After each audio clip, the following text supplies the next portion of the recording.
Namaste. Oh. And welcome to the first official episode of the Geek Cause podcast. First recording, first attempt.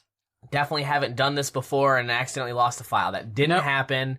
Don't say it happened. Cody didn't mess up. I didn't, Kyle. You didn't. And I need you to stop throwing accusations. Gonna blame you for this, Cody. You can blame me for whatever you want. Gonna use this as ammunition to just prove that I'm the better co-host. Yeah, well... Well, I didn't lose the audio files, did I? No, you didn't. I don't have access to the audio files, but still. I was just about to say, you didn't even have access to it. We do all this on your computer, so it's like... Yeah, so it's like, who else could have done it? Well, if I had it, I wouldn't have done it. You don't know that. I would have made backups. You don't know that. You would have made backups of something that I didn't even have a chance to make a backup of yet. They didn't happen, so we're not talking about this. Hi, welcome. Okay, yeah. We're so glad that you're here. This is the first official episode of the podcast. Numero uno. Yes. The GC, if you would. Oh. And it's... What? If you... You're like coughing up a hairball? If you have not listened to episode 0, you're more than welcome to do that. That's kind of our introductory where we talk about ourselves, but it's not required. It's not necessary. This is... It is, though, if you want to fall in love with us. If you want to fall in love with us, if you want to be my lover, you got to get with my friends. Oh. Is that me? We're not friends. Oh. Then what are we? I'm just kidding. Lovers. We're creators. We're co-hosts. Creators. Yes. Give me a god complex. You made me lose what I was talking about. It's my job here. Yes, we had an episode 0 where we kind of talk about ourselves, talk about our interests, and talk about what the podcast is going to be, when it's going to be. And now this is one where we actually have topics, and we're actually talking about things. Structure and order. For the most part. I don't know if it's... Partially. I don't know if it's flawless, but it's definitely there. Well, I know I'm flawless. You are just so self-centered, and people talk about me. It's the genes. It's the genes that you got in you. In you. Oh, I think on me. No, those are nice genes, I forgot though. people can't see it as well. I looked down and stroked my jeans when he said that. Yeah, they don't get the full visual effect, and they don't get to see those beautiful blue eyes that I definitely have never talked about before. That are probably quite bloodshot at the moment. Yeah, they are a little bloodshot, yeah. Not gonna lie. So yeah, what's going on, Kyle? How you feeling today? Feeling good. Yeah? Feeling chipper. Yes, are you, despite occurrences that may or may not have happened? I'm keeping positive about it. Yes. Trying to. Because if I gave into that, I'd probably murder you. That's fine. I've wanted to murder myself as well. So, like, I cycled down today, enjoyed the sun, have, like, my custom-made baraka. Oh, that's what I was like, what is in that? Can you pee in a bottle and then bring it in? It kind of looks like pee, but it's like, it's old baraka with lemon and salt. Why? Because I know how to make, like, kind of like an energy drink, a homemade energy drink. Yes. Where it's water, honey, lemon, lime, and salt. You mix that all together and you drink it and it gives you like a jolt of energy. Does it? Yeah. Interesting. Works. Perfect. I'll just take this regular baraka that I have. Yeah. That has caffeine in it. I don't even think it was the caffeine baraka. I'm pretty sure it was like the performance one. Oh. Yeah. Wasn't even like the caffeine one. No, so you're just gonna feel something. You feel some type of way. Don't know what it is, but it's something. It is a lovely day outside, though, isn't it? Beautiful day. It's warm. And we're trapped in here. And we're trapped in a recording room. Hot as hell. 10 to 1 on the 4th of July. It's hot, sweaty. All your favorite things. What more could you want? Exactly. For me, thanks for asking. That's all right. Do you want me to do that for? What about you, Cody? How are you? Things are going great. I just love doing things twice. Not that has anything to do with what I'm doing now, but I love it. You just like repeating things? Yes, it's my favorite thing. It's my favorite thing. I see what you said there. Yeah, you like that? Yeah. It's really nice. No, I'm excited. We're gonna have a little barbecue later today for the 4th of July, even though we're in Ireland and it has nothing to do with you guys, but it's gonna be for me. It's like there's an American here, we feel obligated. Exactly. Have a couple drinks. We make him partake in all of our holidays, so it's gonna be perfect. Yeah, you make me. I mean, you Make you go to like you have a holiday every other week. Yeah. It seems like there's something that make you go people to get off for. like political party marches. We won't talk Stuff about like my that. political affiliations here. We won't bring that up. As long as it's not American, that's okay. Oh. Yeah, in America, yeah. If you mention what party you support, it's like a death sentence. Exactly. Here it's more like, All right. I don't know, it could be a death sentence too, actually. It depends on where you are and what party you say. And what religion you are. That's a little In bit more certain important here, areas. isn't it? Yeah, exactly. In certain areas. So, anyways, let's move on. Let's get off the subject. Before It's I a great recite day. the history of Ireland. It's perfect. It's beautiful out, and we have some amazing topics, all from EA being idiots to new video game TV shows that that hopefully will not be a failure. Hopefully. So let's just jump right into it. Start us off there. Let's talk about surprise mechanics. Woo! What's one thing that you love to see in video games, Kyle? Oh. Most thing? Apart from boob physics? Yes, apart from boob physics, what's your favorite thing to see in a video game? Oh, microtransactions and loot boxes. Yes, if there's one thing that I think should be in every game, especially single player experiences, Loot boxes. loot boxes. I want to be able to spend more than it costs to buy the game on in-game content. That's purely cosmetic. And sometimes it's And pay to win and gives you sometimes it advantage. just breaks the game. Yeah, perfect. It's everybody's No favorite. middle ground. It's either completely worthless or breaks the game. So going into this, if you haven't heard this already, which I don't know how, if you follow video games at all or any sort of news related to them, I don't know how you've heard about it, but EA's VP of Legal and Government Affairs went into UK Parliament and made sure to insist that loot boxes are not what they call these transactions. They call them surprise mechanics, which is a lot like, surprise toys or Kinder eggs. Yeah, or Hatchimals. Things that you pay money for and you get physical objects You for. get a little surprise inside. They said it's like that, and the way that they do it in FIFA is very ethical. Quite ethical. Oh, as well as their other games. As well as the other games. They made sure But to mainly add that in. FIFA. But mainly FIFA is quite ethical and very fun, according to EA's VP of Legal and Government Affairs. And how they phrase it as well is that it's EA does it very ethically only and fun. Only EA. Which gives a major implication that only EA does it right. Right, because they don't want to speak on other companies, because then if they compare themselves to other companies and then they find out that other companies aren't being ethical and fair, then that means that EA has to go down with them. They've dug their own grave. So, overall, the takeaway that you can get from this story is that these production and development companies just will find any way to sort of put a mask over what a loot box is. And we all know what it is. It's a type of gambling. Yeah. I mean, no matter which way you look at gambling. it's gambling. And when it comes to gambling, there has to be safeguards put in place that will protect people that are, susceptible to falling prey to predatory tactics. Yeah. Like, little kids should not be able to gamble. We know this. People with addiction problems should not be people with gambling addictions should not be let to gamble. Yeah. And right now in the video game industry, there's nothing sort of Stopping him. stopping this from There's happening. no barrier or regulation on it. It's very open.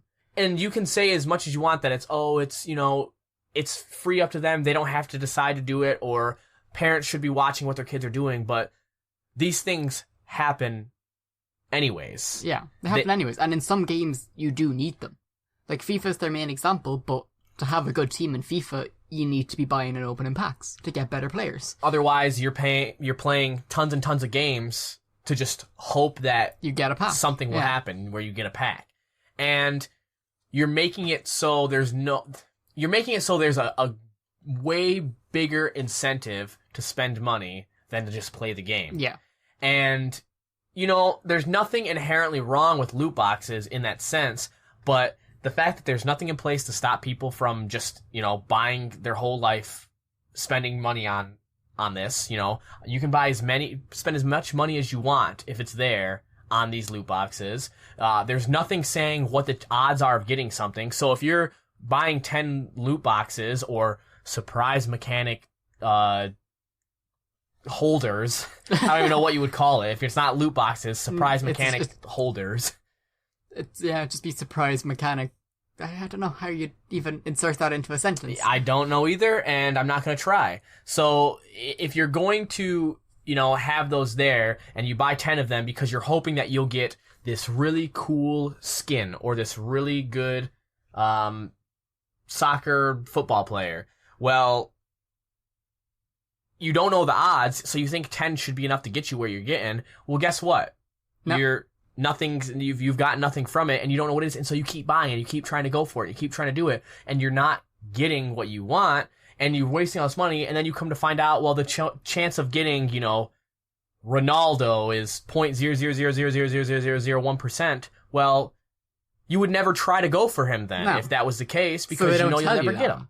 And when it comes to kids who just have access to credit cards or can find some way to, sneak in and get it, or who tell their parents, oh, I just want to spend money to get this, and the parents think that they're getting something they keep and that's, useful to the game or to the system in some way, they're letting them have this money, and then these kids are buying these loot boxes and getting nothing from it, and they're feeling like they need to do it more and more, so they have a chance to get what they want. Yeah. A lot of people think that loot boxes are, full on RNG, it's completely random on what you get. But it's very much set up and rigged, it's how we know. Because every time you'll go through a few loot boxes, then on the third or fourth one, you'll go past the thing you want. A gold item or a super rare item. And you'll slowly go past it and just miss it. And they'll do that on purpose. So you get a shot. So you're like, oh, I'm so close. I'm so close. Get a shot of dopamine. I'm so close. You feel I'll get another one. Yes, I'll do it again.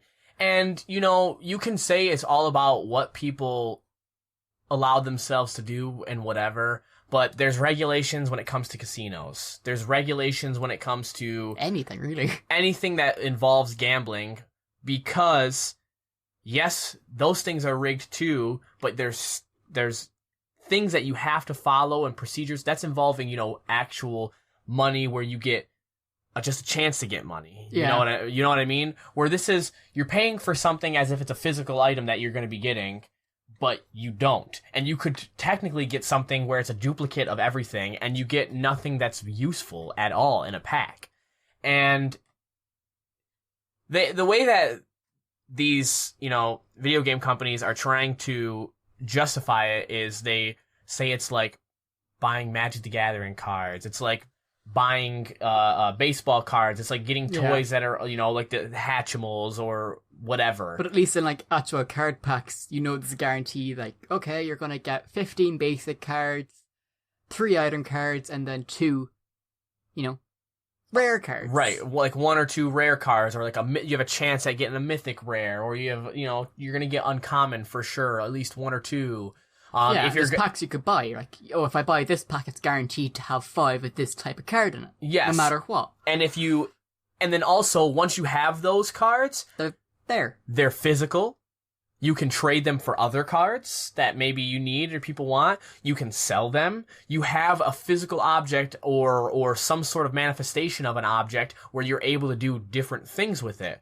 Where when it comes to, these loot boxes and stuff like that, I can't trade my skin to somebody. No. I can't trade this character, you know what I mean? I can't sell it to somebody. I can't do anything with it at that point. So it's worthless. If it's something that you don't want or you don't need, or it's a duplicate, it does nothing for you. Yeah, suddenly you've spent money on something that you're like, oh, I don't want that. But it doesn't cross your mind that you just spent money on this thing and it's completely worthless to you. You just go on to the next one. Yeah, I need to get the thing that I do need. I need to keep trying for the thing that I do want. And I feel like if loot boxes weren't about money and they were about just playing the game and you can obtain them, I think that's fine. If it's able to be obtained in a reasonable way. But the problem is a lot of the time it isn't. You play 1,000 games and you get 1 loot box. Yeah, it's like, it costs 5,000 credits to buy one of our packs, and you get 15 credits if you win a game. Yeah, and if you lose, you get none or 5. And they don't give you an incentive to want to play to do it. They give you an incentive to be like, oh, I'm just going to speed this up and spend money. Yeah. It's predatory. It's unnecessary to add it into everything because not everything needs to have some sort of surprise mechanic to it. Yeah. Some things just let me pay for it or let me buy it with real money if it's something specific. Because that's the other thing, right? A lot of these things, you don't get to buy it outright. If you wanted to spend 99 cents and buy that skin or buy that character, you can't do that. You just can't, yeah. You have to roll and hope that you get it. You have to roll it in packs. So instead of spending 99 cents and for sure getting that one character that you need, you're spending $10 and hoping that you'll get what you need. Like, I'd much rather just be that. Like, I mean, screw it. I don't like having worthless microtransactions like that anyways, but I'd rather have that over loot boxes, over everything being random and hoping that I get what I want and then making me feel like shit when I don't have it. It's the one thing that I think I don't like that Call of Duty games do it, where you could pay like, oh, here's €2 and you just get a skin. Right. And there's about 90 of them because it's just individual skins that you can buy. Yeah, that's pushing the envelope. Like, that's pushing but I would take that over loot boxes. At least they allow it. Because it's like, if you want this specific one, you spend this small amount of money and you get it. Guaranteed. It's not a case that you're spending that amount of money and then possibly hoping you get it. Having a 1 in 90 chance of getting that skin. It's a broken system overall when it comes to loot boxes, surprise mechanics, fun having potential, whatever you want to call these things. Yeah. You can call it whatever you want, but if it quacks like a duck and it looks like a duck, it's a duck. It must be a duck. Like it is what it is. It's not. These type of practices are being fought everywhere now, and they're going to go out the window. And there's going to be severe regulations that are going to be worse than if they would have just regulated themselves. Because this is going to come to a point where they're just going to be outright banned from games the way it's going. They're either going to be banned, or they're going to have regulations that are going to cause problems for other types of systems. I don't want to lose. Like, I love DLCs if it's adding a sizable content. I don't want there to not be DLCs anymore because it could be seen as predatory because they didn't want to regulate loot boxes themselves properly. And so now the government's going to step in and say, well, now you can't you buy the game and you have to get everything. Well, then people won't want to make extra content for certain games. And there are certain games where adding extra content like a year later just does so much, brings more life into it. It makes it so you have more to do. And sometimes developers put like an unbridled amount of passion into it. Exactly. Like I used Witcher 3 as an example. Oh yeah. They released the Heart of Stone DLC, which was small enough. It's based in the world's map already, but it was good. It was a good story. Exactly. And then they released Blood and Wine, which could have been a game by itself. And that's what I'm saying. So these companies need to start regulating what they're doing more, or else they're going to lose everything. They lose everything. So it's and I think it's something a lot of people don't realize. Just it's going that way, and it's going to go that way much faster than people think. I think they just need to get a little bit more educated on the actual threat loot boxes have. It's the way of the world now, and I think everyone's been saying it for a long time that loot boxes they've been around too long and they're getting too predatory. So yeah, it's just a mechanic that confuses me. But speaking of confusing mechanics, the Steam Summer Sale, Cody. Oh, the Steam Summer Sale. Always everybody's favorite and most hated time of the year because they spend money, but at least it's cheap to spend money. Exactly. I spend all my money, but at least I got games. For a good sometimes price. Sometimes. And that's all well and good. But as we know, Steam have a running track record of having really bad games during their summer sales. Yeah, their Steam Summer Sale games are always really confusing, and I have no idea what to do in any of them, so I just never pay attention to it. Yeah, and that's the thing with most people, so there's never any impact of them, really. But this time, it's gone a little bit haywire. Oh no, don't tell me Steam's done an oopsie. No, Steam's done another oopsie. Oh god. So they introduced a thing called the Summer Sale Grand Prix. So pretty much when you load up Steam, you get to join a team. You join this team, and you gain points by buying games and completing missions inside of the games. But you have to increase your point limit before you get those points, though, or else they won't count. It's a thing that's inside of it. I already have no idea what you're talking about. It's a confusing mechanic in its bare bones. And that's me simplifying it. The actual paragraph they wrote explaining it is way, way worse. For several reasons, I've heard. For multiple reasons. Because in it they state that at the end of the Grand Prix, the winners will get their most wished for game off their wish list.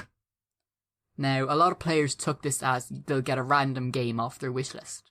So what they started doing is removing every other game off their wish list and leaving either the one they actually want, or usually the more expensive one, usually a $60 game.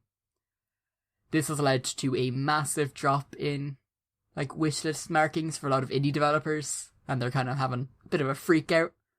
There's red alarms going off in their offices, there's bins on fire. Well, I mean, you gotta look at it most indie developers, especially when it's the stuff is in an alpha phase or a pre-order phase or something where it's not actually out yet, but they're trying to garner interest for it, and then people stop by and see it. They're like, oh man, I'm gonna put that on my wish list because that looks cool, and when it comes out, I'll buy it. I can follow its development then and see if they have something really cool. And see if I want to actually, oh yeah, I for sure need to buy this. Yeah. And for a lot of indie developers, they run off, crowdfunding. Exactly. So they put up their stuff pre-alpha and pre-release to show people how they're developing it, to hope someone sees it and goes, oh, that looks really good. Yeah, I'll donate a little bit. Yes, exactly. So it helps develop the game, and then it helps sell the game, which helps the company make more games, and it's great. But when those games aren't on the wish list, people aren't seeing it, people aren't getting the notifications, people aren't donating as much, people aren't buying it as much. And you have a potential, at least, lack of interest. Yeah. According to what the indie developers are saying, is there's usually is a spike in certain times where, especially at the summer sale, where wishlist items will just kind of go away, and it's because people are just kind of clearing up their old stuff, kind of oh, I want this item, I want to follow this new thing, whatever. And that's fine, and they're fine with that. The reason why they're not fine with it altogether is because the amounts of drops that they're seeing is huge. Usually they say it's around, 10-15% at the start of the Steam Summer Sale is their usual drop annually. Which, not too bad. Normal enough for them. They don't mind it. 10-15%. They accept it for what it is, and they hope that it'll be back. It's manageable. Right. But this time around, they're looking at 75 to 80% drops. Which is way too much to have people just drop off the face of theirs, because there's only a certain amount of people that put things on a wish list that will ever buy those wish list items anyways. Yeah. And if you take 100,000 people that have it on their wish list, and you take 20% away, okay, well, you're still looking at, 80,000 people that have a potential to buy it, and let's say only half of those buy it. Still a lot of people. That's 40,000 people that will buy it. You put 100,000 people are going to buy something, or they put it on their wish list. 80% of that's gone. You now have 20,000 people that have it on their wish list, and then only half of them, let's say, will buy it. You went from having 40,000 potential customers and people playing your game to now you're down to 10,000 because those are the ones that saw it. It's a ridiculous drop. And even big numbers like that, a lot of people might go, oh, well, that's not too bad. It's still 10,000 people. But then some indie games might have, 100 people have it on their wish list. And they lose 80 of those people. It's 20 people. And then you have 10 people that actually buy it off the wish list, because not everybody's going to buy it. Exactly. Well, there you go. Now you've got 10 people, and it's so bad for AAA games. They're going to have the people out there promoting it. They're going to have the money to develop it. Yeah. And if it does bad, it sucks, but it'll probably still do okay enough. Most games, when they do bad, they still make back their money. Yes, at least. Whereas for indie developers, that's not the case. In most cases, they almost always lose money from the first bit of it anyways. Oh, all the time. Unless you're talking about crazy cult hits that turn into big things overnight. You're looking at Five Nights at Freddy's, you're looking at what's it called? Deltarune and what's the other one that they made for that? Dunno. The top-down one, Undertale. Yeah. Yeah, you're looking at stuff like that. That is not what happens all the time with indie developers. Yeah, it's You not like usually it's see a released and it blows up. You see a usually low to somewhere like low moderate range of people getting interest in it, and the more that those people like that game and buy it, the more it kind of garners interest overall, and they'll maybe get to like a medium level of interest where at least some people might have heard of these indie games, right? Yeah. It's like Binding of Isaac. When Binding of Isaac was first released, it did nothing. Yeah, no one knew what it was or what it was about or played it or even cared.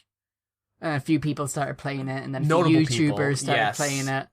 And then suddenly got people, oh, they recognize the name. So then the developers were like, oh, we need to like pump out updates for this. Right. So they started adding more content, more items, more levels, more bosses. And that got people's attention because like, oh, that's really cool. Exactly. That's how indie games work. They're slow burns.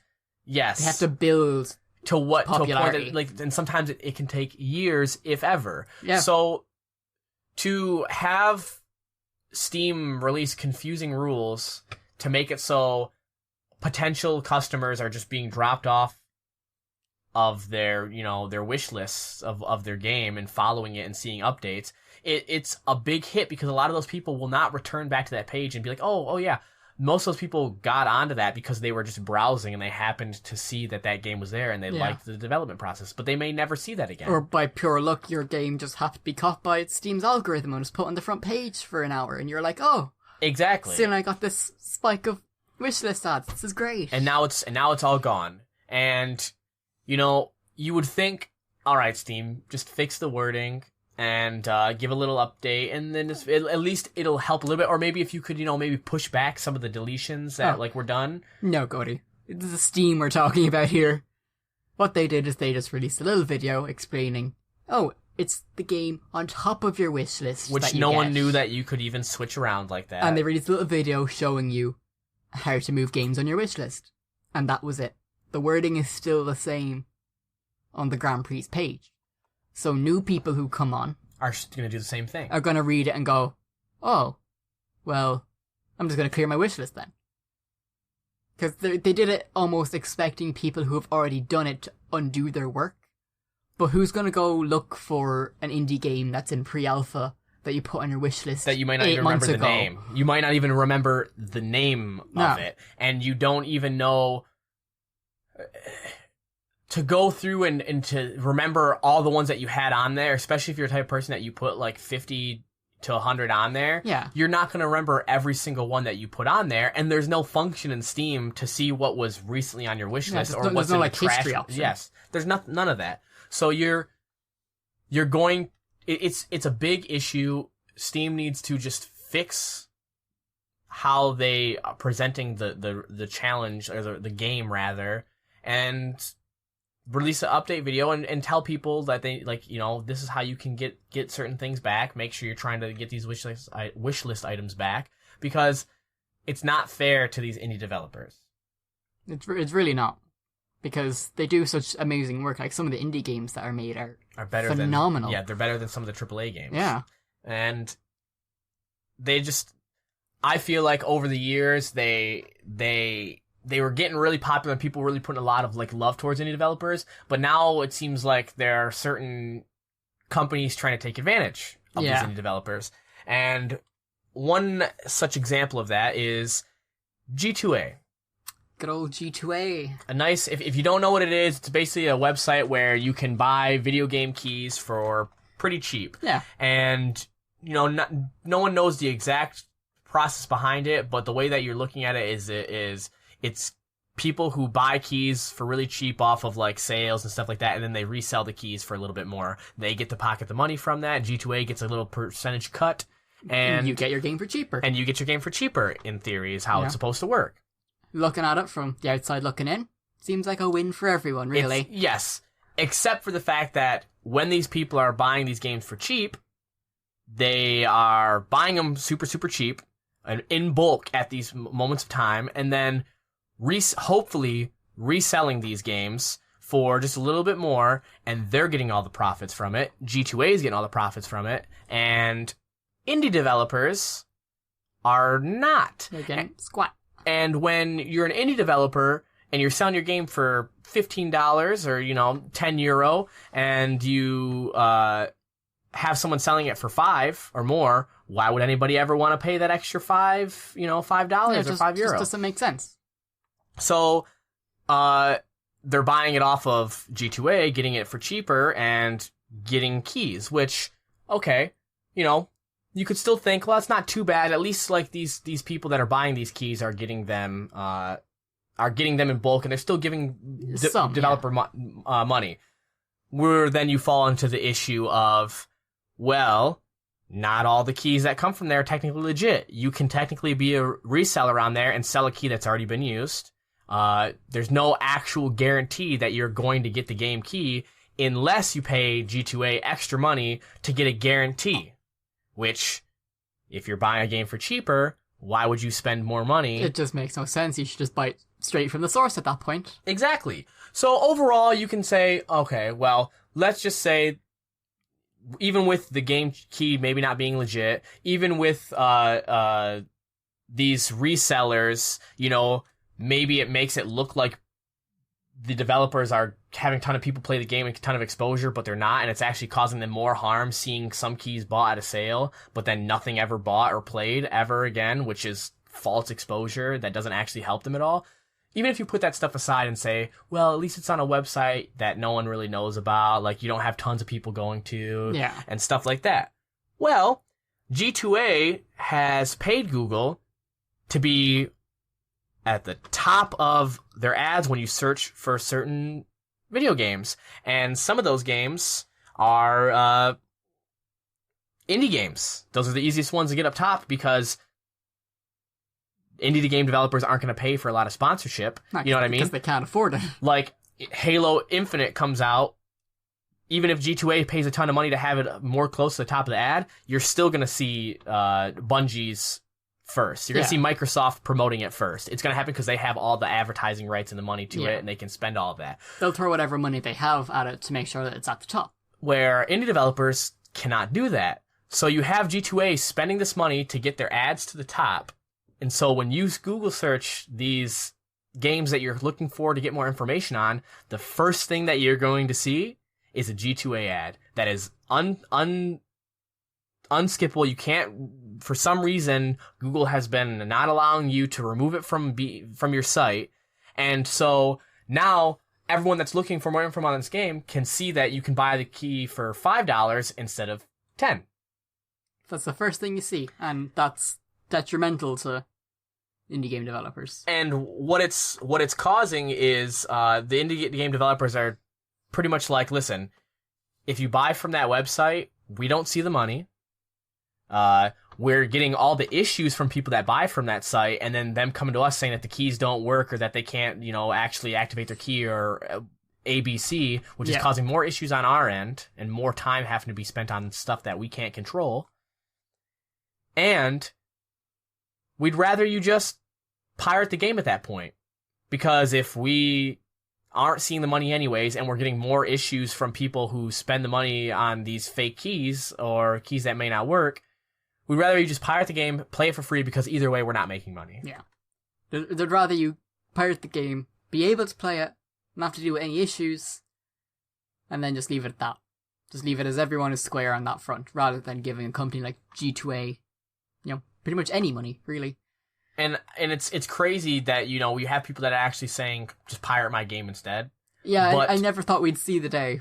But, it's becoming even more popular with music, because, even music, certain artists are saying, here's a copy of where you can download it for free. Because they don't like these companies taking their revenue. Their revenue in certain ways that are scummy. Yeah. Underhanded.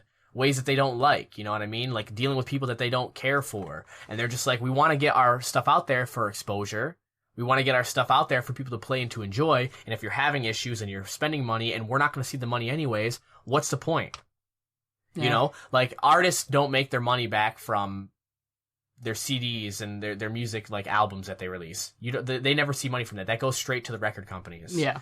They get their money from sales. When it comes to the merchandise, some of it, obviously a percentage goes to whoever, but they get their money from merchandise and they get their money from ticket sales, a percentage of it. So they're saying, here's our music. Well, now indie developers are pretty much saying the same thing. Like, we only get money if you buy it straight from us, And even then, it's usually only enough just to cover us. But we're not getting exposure when you buy it off of GTA. We don't get extra exposure. It all goes to them. We don't get the money from it, and you're buying it for cheaper, which they bought for cheaper. So we're losing money in that aspect. So we're having to deal with your issues. So just torrent the game and play it, and there you go. Yeah, it's a weird place. I never thought we'd reach a point like this. I always thought the industry was a little bit better than that. I thought everyone kind of had this mutual agreement. Well, there's capitalism like for you. Like a code of honor almost, that you wouldn't screw them over that bad, but that's like next level douchebaggery. I mean, really, it's like you can see that there's games that are $5 that G2A will sell for $1, and it's like, well, what's the point then? Yeah, I don't know. I was like, it makes no sense to me. I can't wrap my mind around it. It's scummy. It's garbage. Needless to say, I haven't used G2A in a while anyways, but it puts a bad taste in my mouth for these indie developers. I would never use it for buying an indie game. No, if it was something AAA like title from a larger, more mainstream, like a subscription to something that's bigger. Yes. Yeah, maybe, because, I'm a cheapskate like that. Yeah, I mean, plus it's like they're making their money anyways, and they've already made tons of money. But if it's someone who's relying on the sale to keep afloat, to keep producing stuff, then I want to give them my support. I like supporting games, love supporting developers. When someone makes something good, I want them to make more good things. Exactly. Just buy indie at that point. Best option. Buy through them. It makes more sense. Best option. And it's nice. And like you said, sometimes the keys don't work, so it's a big risk on your end. So why would you pay money? Yeah. Just to have to go pay more money to play the game anyways. Not worth the risk. Not worth what it does to the industry. Just, screw you, G2A, for even doing such a scummy thing. Yeah, not cool.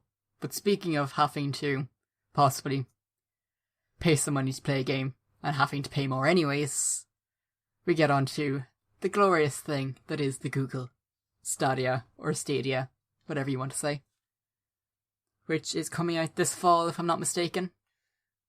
I believe you're correct. Believe I'm correct. What are your thoughts on it? Give me your overall impression of the Stadia. You want like my overall impression, like my personal opinion on it? Yes, let me hear your personal opinion.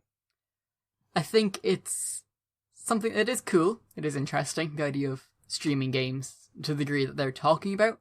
In theory, sounds great, fantastic. Right. What could be wrong with it? But then you take into account maybe, your internet's not good enough. The fact that streaming, if you don't have internet, does that just mean you can't play? And they're pricing for subscriptions. So they say you pay $10 and you get, 4K? No. $10 a month and you get 4K and 60 FPS with 5.1. And they say by 2020 there'll be a free version where it's 1080p with stereo sound. And with only a selection of free games. Which means... And if you get the free subscription, I don't think you get a free selection of games. Yeah, I don't think... It's like you only have to They haven't elaborated more on that. But that very much lets you know that when you are buying subscription, you then have to pay for the games anyways. Which they made sure to not... They took a while to finally get out there on the pricing of what the games are going to be. But according to them, after all this update, they've... based on, people asking questions, they found out that... a lot of games, you're going to be paying full price when it comes out anyways. You're going to be paying the retail price. So you're paying a subscription fee, and then you could be paying $60 for a full price game to buy the game. And that's if prices of games don't go up with the next generation. Exactly. Or if, the developer wants to leave it at the price, even though other platforms you can get the physical copy for $30. Maybe they, on Google Stadia, because of certain revenue cuts, they want to sell it for $60. Yeah, and for people who think, well, maybe it might be cheaper, you're paying a subscription, they might cut you some slack. I'm pretty sure it was Phil Harrison, one of the main developers for at Google, said, quote, "I don't know why it would be cheaper." Yeah.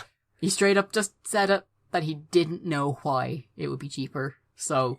Yeah, he said people are leaving that sort of physical consumerism model, which I don't know where he's getting that. I see no evidence of that because a survey done of European gamers in the UK, Germany, France and Spain. I Spain, believe, yep. showed that it was not a very popular thing, that only 15% of people surveyed were interested in a game streaming service. 15% were interested in a game streaming service like Stadia or Xbox xCloud, but then another 15% said that they would be interested in some sort of gaming streaming service, but not that. Yeah. They pretty much want it to be like a Netflix, where you pay your subscription and you have access to this catalog of games for free. Exactly. That's what they picture in their head. That's what they want. But not the idea of paying for it and then having to pay more. Because when you look at it, paying, even if you get the free model and you get free Google Stadia and you have to deal with ads or something so that they can get their money back, because they have to have something that gets their money back. Probably ads. You're spending, $60 to get a game, right? Well, this is one of the issues. You spend that $60, you get the game, you're able to play it on your Google Stadia, your internet goes out, you can't play the game anymore. Alright, I spent $60 on this game and now I can't play it. Alright, well then, fine. Let's say you are doing something, somehow you lose access to your account to log into Stadia and you're having issues with it, or someone hacks into your account. Well, guess what? You don't have that Google Stadia account. Someone has all the games that are on there, and you don't have access to it anymore. It's worse than it. It might as well be someone walking into your room and stealing the game off your shelf. Out from you. Or going up to your PC and just taking the hard drive out of it. Exactly. And then you go into the fact of like, all right, well, you're paying $60. You're not getting a physical media. You're not having anything that it's in your hand or anything that says like this is for sure yours. Where you can debate and say, oh, well, digital downloads like that, but it's not, because digital downloads can be put on a hard drive or some sort of backup and downloaded, and it's yours. It may not be a disc, but it's a media that's on something that's there permanently. If Google Stadia shuts down, you have no way of playing those games that you spent $60 for. If you bought 10 games, that's $600 now that you are out of money, because Google Stadia shut down. They're not doing the service anymore. They're not going to refund you. You're done with it. Whereas if it's digitally downloaded or physical media, you spend $60, you download it and you put it on something, or if you just have the CD kept somewhere, forever it's yours. If the whole internet goes down for the whole world forever, you'll still have those games. Yeah. They will be there for you. You'll be able to use them. And this is the issue with Stadia, is you have price point that doesn't make any sense if you're paying full price for games. You have a lack of interest for people even wanting these streaming service games anyways, with only 30% saying that they would even want to see one in general, or 30% saying they want to see that, and only 15% saying that Stadia is what they would even find interesting. And then having the only benefit of getting a $10 monthly being 4K vision and maybe a couple of free games that people won't care about. Not to mention the fact that, based on people talking about it, that have played the Stadia, saying that latency is really not good, especially in fast-paced games, which is the issue with any game streaming service that's been out there, that has been attempted to do things, is input lag is terrible. There's going to be input lag. Yeah. Simulations right now for input lag are terrible, and if the simulations are bad, just imagine if you don't have good internet. Actual situations. If you only have like 2 gig of download and like 25 megabyte upload, you're not playing these games. So then you're cutting out an even bigger player base, whereas a lot of people that, even if they only have barely shitty internet, if they were to digitally download something, it might take a week to download, but then they have it and it's theirs forever. Yeah. You can't do that with streaming. It's like they say, the journalist from PC Gamer that played the Stadia demo for Doom and said that he died like several times on the tutorial level due to latency. Whereas when he played it himself at home, he never died on that level, on normal difficulty.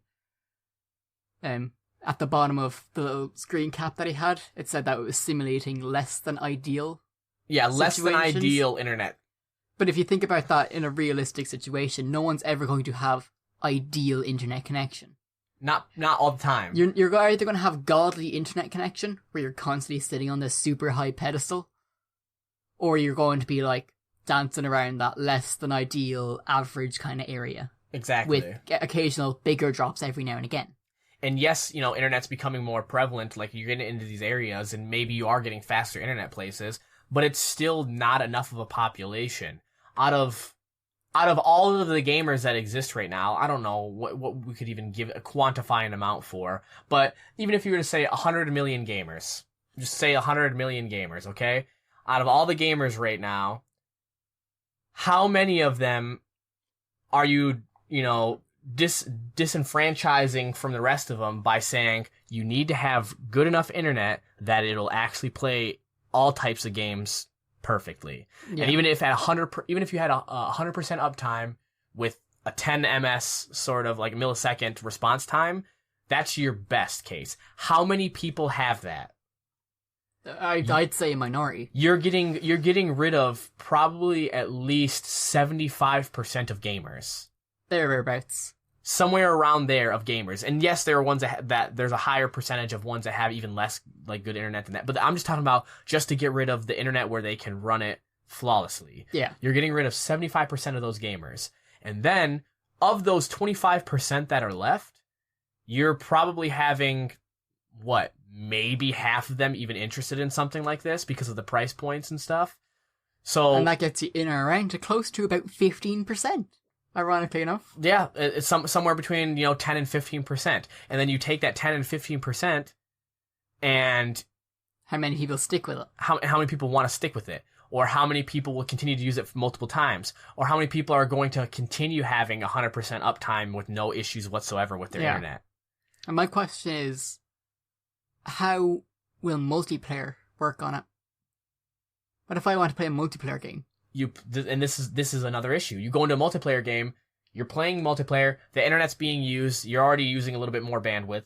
It shouldn't be that much more in comparison, but you're using a little bit more bandwidth, but it would probably be on the server side. So you might not notice that part at all. But you're in a lobby with a bunch of people. Maybe some of those people have bad internet connections and are just barely running the Stadia, but they're just doing it anyways. Yeah. Maybe other people have godly internet connections that have no issues running the game whatsoever. Like no latency issues at all. Great.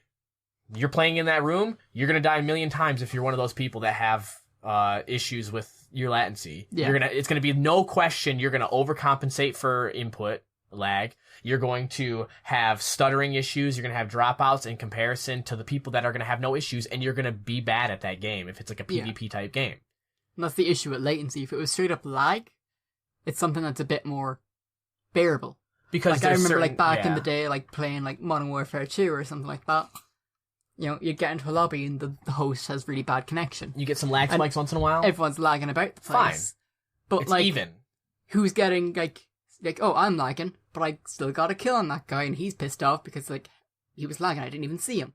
Maybe I'm lagging and I get killed because I didn't see a guy there. It's fairly even on how it works, whereas latency, it's going to be black or white. It's going to be either you've good internet or you don't.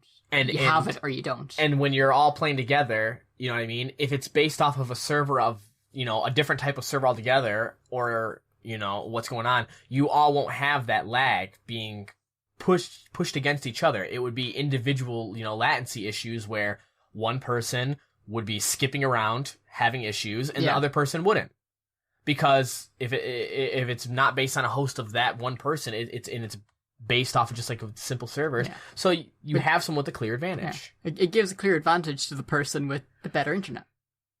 Because they can actually react to things. And if they see someone kind of hopping about the place, they know that when they move their mouse, it's going to move in time. They're going to go exactly where they point to. Exactly. So you can say it's cool that they have, you can play it on your phone, you can play it on your tablet, you can do anything and play all these high intensity games. But first of all, no one's going to play fucking Assassin's Creed on their phone. No.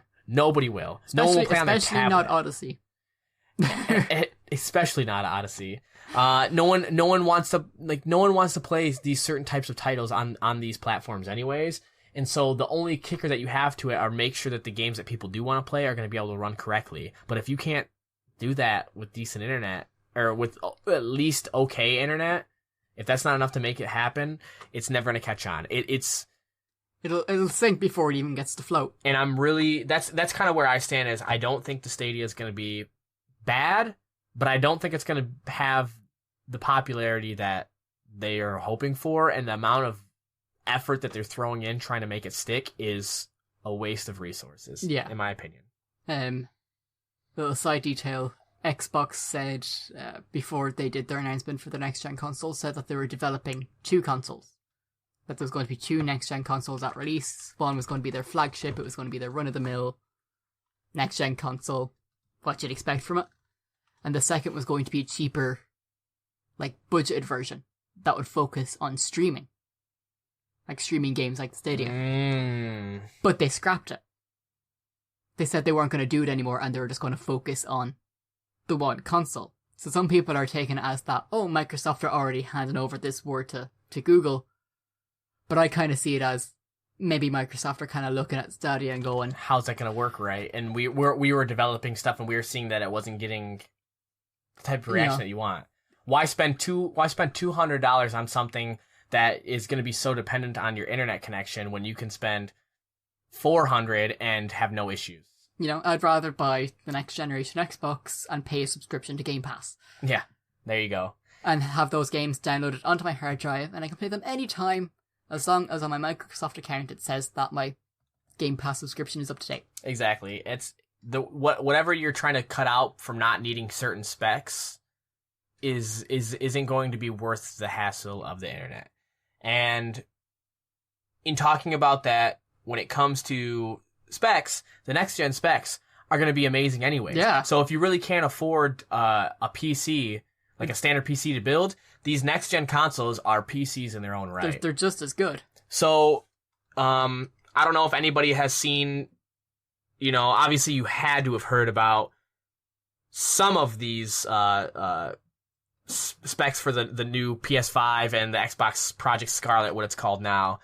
But they both are using their own proprietary custom-made CPUs, AMD CPUs. They're using their own custom-made GPUs, both that have the ability to run games at 60 frames per second.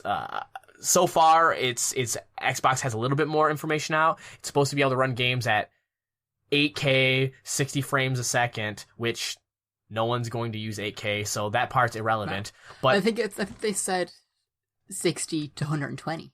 Yeah, 60 to 120 max, I think is what it is. Which so its peak would be 120. It's gonna be, but it's gonna be like the same thing though, where people talking about how Xbox One was gonna be able to run games at 60 FPS if available, but then you'd have games run from 30 to 60. Yeah, it took until they enhanced the games to up it to 4K and 60 FPS. Yeah, which is only a couple of months old at this point.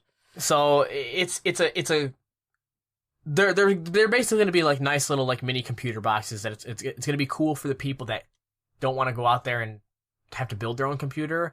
I'm afraid what the prices are going to be, though, because you're coming to the territory where you're buying a computer anyways with these things. The prices cannot stay cheap forever. They're making their custom-made things that will cut corners in certain areas, but then you're looking at potential hardware problems. You're like, overheating issues. You're looking at that's where you cut the cost. Is you cut off. You just need to look at the first Xbox 360 that had the Red Rings of Death issue. Exactly. You're cutting out certain steps, and I want to know what they're cutting out to make it so they're able to get decent prices if this thing is less than...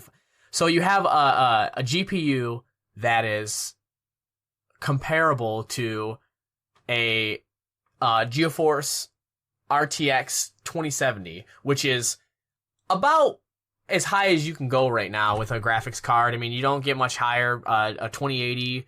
RTX 2080, I don't know if a Titan's better still than either of those, but you're looking at a gnarly sort of performance boost. If it's actually, I think it was 10% better than an RTX 2070.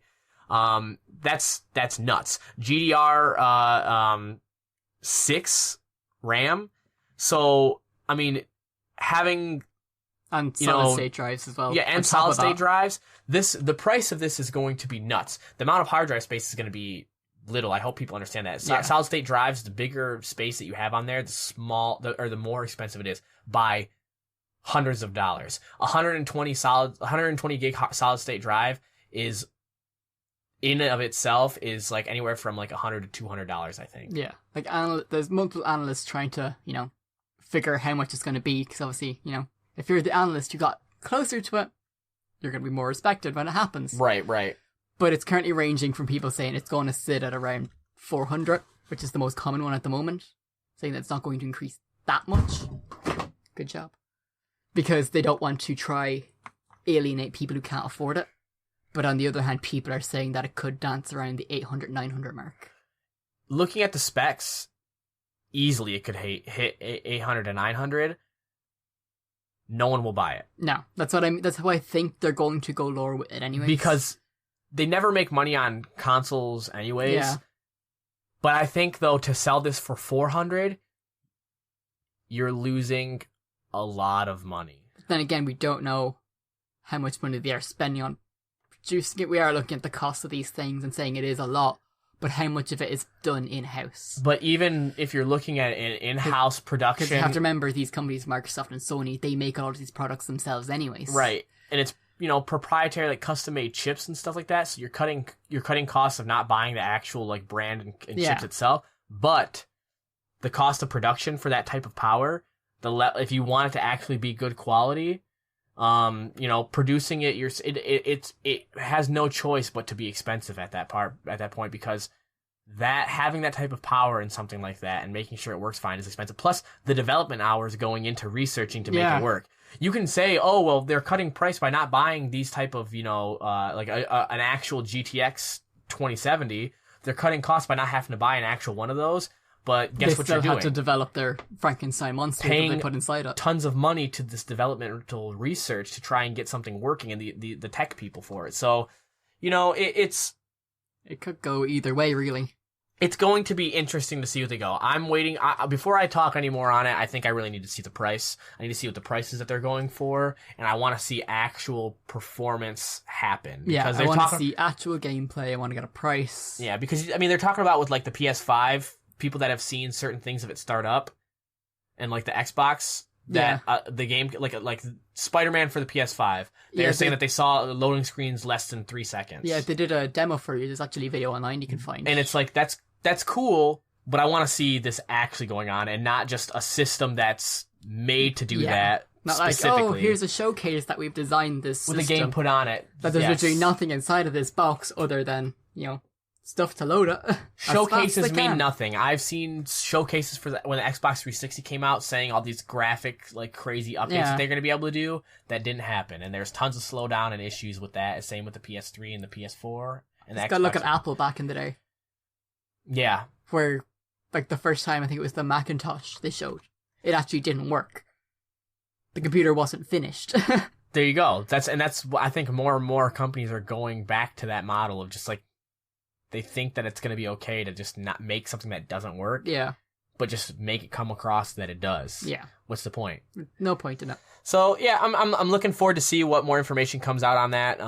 Like I said, the Sony's PS5 has similar specs, almost identical to what the Xbox... It's a cute differences that aren't really that meaningful. No, it's just right now PS5 hasn't said much more on the subject. Yeah, they haven't said much more, but they've tried to showcase more, which is weird. Yeah, it's very odd. They've kept it close to their chest, but they've been trying to show off. Whereas Xbox have been, revealing details, but haven't been giving us literally anything else. So only time will tell. I would say in the next 3 to 6 months, we'll hear like another big update on it and actually get something. Oh, I say either Sony or Microsoft or even both will drop like a hefty amount of information around the Stadia's release date, I think. Yeah. I think they'll try drown it. To just say like, look, you can have streaming and have to worry about shitty internet, or you can just play. Yeah. Spend this much a minute, be better. Go buy Halo Infinite or my most anticipated game, Cyberpunk 2077. Oh, that looks wait good. For that game. Looks amazing. Door CD Projekt Red, as I said in the first episode, if you listened. I love The Witcher. Adore The Witcher. That is why I have a lot to say about the Netflix Witcher adaptation. Ooh. Got a lot of new information about it. Ooh, you're excited? I'm very excited. Very excited. We got our first look at posters as well as Geralt, Yennefer, and Ciri. Henry Cavill, and I can't remember the other two actresses' names. That's fine. It's perfectly fine. They haven't done Much? a hell of a lot. No. And Henry Cavill was Superman, so. But it's the first time we've seen him as Geralt since the really bad screen test that we got shown. When was that even released? That was months ago at this point. Yeah. That was before shooting began. And they're finished shooting now, so. Oh, wow. Yeah, they filmed the whole season in between showing anything. So it's... That's good, though. That means that good. they're focusing on what Actually they're doing. making it. Yes. And you know what? He looks good, but there is something a little uncanny still. And I don't know what it is, but he looks really good, though. Like in comparison. Yeah, to what it could have been. Yeah, that you can definitely see that there's influences from the book and from the game, which you know more about the book than I do. Yeah, they clarified that it's going to be an adaptation of the books, but they are going to take inspiration and hints and tips from the games. That some CD Projekt Red developers are actually on That's the good. developmental team to give them kind of guidance, because they're building this world for, a TV screen. The CD Projekt Red guys have already kind of done that. Exactly. In a way, yes. Because, The Witcher, it's a very narrative game. Not a gameplay aspect, but the story has always been the core part of it. Exactly. So they've already kind of done that adaptation. So it's really good help to have. Yeah, use them as a reference instead of trying to come up with it all on your own. And as well as that, all the writers have been, to be interviewed by Lauren Hissage, the showrunner. They pretty much quizzed them on The Witcher. That they only got the job if they knew The Witcher. Good writer, yeah, you can do that stuff, but do you know the material? Yeah, exactly. Do you know the world you're talking about? Do you know the characters you're talking about? Because that's the most important part. You can't write a character if you don't know them. Exactly. So they're all massive fans. Their writing room is covered in Witcher art. They have a big Geralt of Rivia statue. They play the Witcher 3 soundtrack while they were writing. They and you know what, they've got to do these things because more and more TV shows, movie, like the writers for these things, we've seen time and time again that not knowing anything about the universe doesn't justice. Help. You usually end up having something that's not well thought out or doesn't work right for the actual universe. You end up something like the Assassin's Creed movie. Yes. Where it's kind of like they glanced over someone playing the games and then went, yeah, I can do that. Or it's like they read the Wikipedia and understood the concept of what they were talking about, that aspect of it. Okay, machine, go back in time, look at but didn't know how assassins. it worked. Gotcha. Yes, exactly, and didn't know how it worked. So seeing a different take on that for the Witcher, I'm actually really excited for it. I think it's going to do really well. I'm looking forward to Henry Cavill, because he himself is... He's a good actor. He's a good actor, and he's very much said that he's a huge fan of The Witcher. He's handsome. He's very handsome. So, the trailer, the big, the way they have almost tour buses. Yes, when they're filming in different countries. He had one of those which he kept all his equipment in. So he slept in it, he brought his dog with him. But it's where he kept his Geralt outfits, his wigs, his swords. Perfect. And they named it Kaer Morhen, which is the name of the Witcher hideout. For the school that Geralt's in. And that's what it's called. It's beautiful. That's what a lovely homage there. Yeah. And I've got good hopes. Everyone looks good. You've got some good actors in there. Got some good writers in there. Some great directors. Obviously a big part of Witcher is the fighting. If the fighting if it doesn't seem, and actually a big part of The Witcher 2 is the identity of the monsters and how you fight them and what you go, yeah, it's all the very action unique. itself needs to be, I think, good, but it needs to be accurate. And that's why I know that's the one thing that's going to be perfect in it. Because the stunt coordinator for it, the lead stunt coordinator for it, I can't remember his name off the top of my head, something begins with V, but he's the lead stunt coordinator for Game of Thrones. Ah, he was good. He plays the Night King. Yep, he was good. He coordinates every so fight the fights scene. will be pretty realistic. I just hope that the writers and everything will pay heed to the monsters. Yeah. That's where it's going to come into. And you can... Because he himself will be looking so this scene Geralt is going to be fighting against, a Striga, which is like a vampire. It's really quick and agile. So he'll move really quick and agile, or maybe he'll stand his ground to try to bring it to him. I just hope that the writers recognize that dynamic, like you were saying. Only time will tell. I guess also a thing to talk about real quick on the video game TV shows is Final Fantasy XIV Also getting one. Also getting a TV show. If you don't know what that is, it's basically it's the Final Fantasy MMO that's been out for several years now. A lot of years. It came out and it did terrible, and they took it down and they completely redid all of it and made it better, and it worked. It worked. It went from being a piece of shit that no one cared about to being one of the top MMOs. As Todd Howard says, it just works. It just works.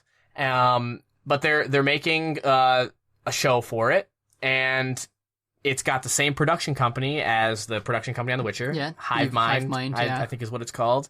And the writers aren't well known. We don't know much about them, so I'm hoping that the reason why the writers are there is because they know about the game or the universe. They know at least. the material. They might not be experienced, but they know what they're talking about, kind of thing. So there's not a lot of information on that right now. Just kind of wanted to, bring it in and kind of talk about how there's that coming as well. So it's a good time for video game adaptations into TV shows. Maybe depending on how these go. It's looking good so far.